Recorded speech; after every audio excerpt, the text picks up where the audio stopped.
In the last video, I talked about some of the weaker intermolecular forces or structures of elements. The weakest, of course, was the London dispersion force. In this video, I'll start with the strongest structure, and that's the covalent network.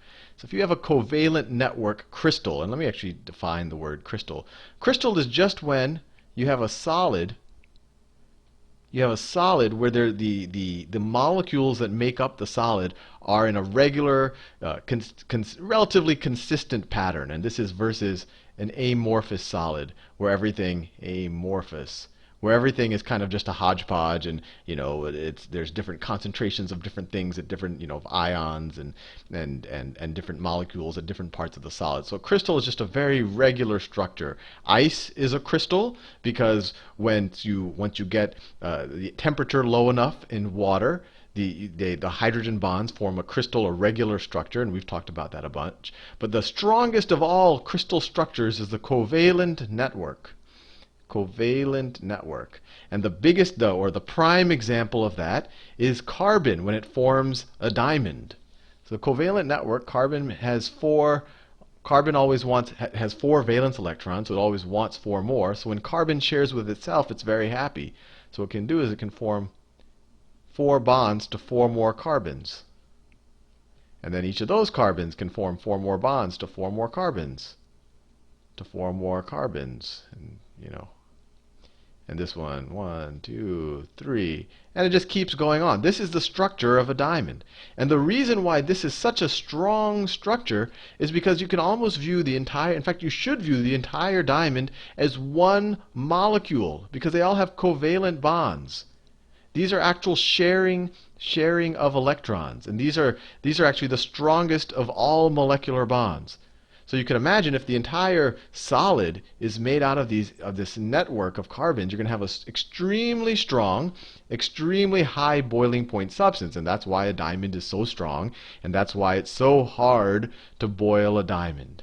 Now the next two, and it depends on your special cases of I guess the next most solid version of a solid, and it depends which case you're talking about.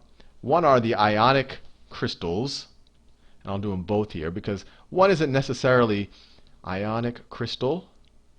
And the next is the metal. Well, it's not the next. They're kind of the metallic crystal. And these bonds, let's say, the most common ionic molecule, or that's not exactly the right word because to some degree, let's say if I had some sodium and some chloride, and just remember what happens with sodium chloride is sodium here has one extra electron that it's dying to lose. Chlorine has 7 electrons and is dying to get a new one. So sodium essentially donates its electron to chlorine, and then the chlorine becomes negative, the sodium becomes positive, and they want to be near each other. Right? So you have a positive sodium ion and a negative chlorine ion, and the structure of this is going to look something like this, where they're all, so let me do the sodium in green. So you have a bunch of sodium ions that are positive, and then you have a bunch of chlorine ions that are maybe, this isn't the exact way that they actually are, but I think you get the idea that one atom is positive and one atom is negative, so they really want to be close to each other. And so this is a pretty strong bond, and it has not a very high boiling point. It can have a pretty high boiling point, and this type of structure is actually quite brittle. So if you take some dry table salt, not dissolved in water, if you kind of slam it if you have a big block of it, you slam it with a hammer, you'll see that you'll get like a big slice of it will just fall off, right? Because you're essentially just cutting it along one of these lines really fast. And that's the interesting thing. Whenever you do something on a macro scale, like cut something, you really fundamentally are breaking atomic bonds. So the strength of the atomic bonds really do tell you about how hard or strong something is. Now the metallic crystal we've talked a lot about. Metals, they like to get rid of their electrons, or not get rid of them, they like to share them. So what happens is, let's say the case of iron, you have a bunch of iron atoms. This is all iron. And their electrons are they're allowed to roam free in the neighborhood. They're all the electrons. They're allowed to roam free. And because of this, it forms this sea of electrons. and that are negative, and that makes it a very good conductor of electricity. And of course, since the iron atoms have allowed their electrons to roam, they all become slightly positive. And so they're kind of embedded in this mesh or this sea of electrons. And so the metallic crystals, depending on what cases you look at, sometimes they're harder than the ionic crystals, sometimes not. Obviously, we could list a lot of very hard metals, but we could list a lot of very soft metals. Gold, for example. If you take a screwdriver and hammer it and hammer, pure gold, 24 karat gold, if you take a screwdriver and hit it onto the gold, it'll dent it, right? So this one isn't as brittle as the ionic crystal. It'll often mold to what you want to do with it. It's a little bit softer. I mean, even if you talk about very hard metals, they tend to not be as brittle because the sea of electrons kind of gives you a little give in when you're kind of moving around the metal. But that's not to say that it's not hard. In fact, sometimes that give that a metal has, or that ability to bend or flex, is what actually gives it its strength, because it's allowed to kind of deflect the force.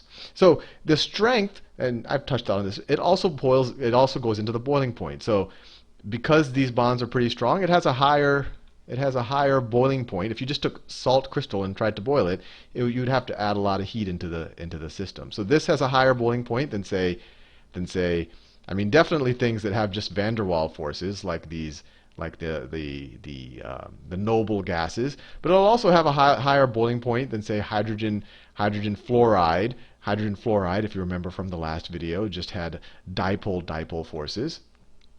But what's interesting about this is they have a very high boiling point unless they're dissolved in water. So these are very hard, high boiling point, but the ionic crystals can actually be dissolved in water. And when they are dissolved in water, they form ionic dipole bonds. What does that mean? Ionic dipole. Ionic dipole. Or ionic polar bonds. Ionic dipole or polar bonds. And this is a situation where the sodium, and this is actually why it dissolves in water, because a water molecule, we've gone over this tons of times, it has a negative end because oxygen is hoarding the electrons, and then the hydrogen ends are positive because the electron's pretty stripped of it.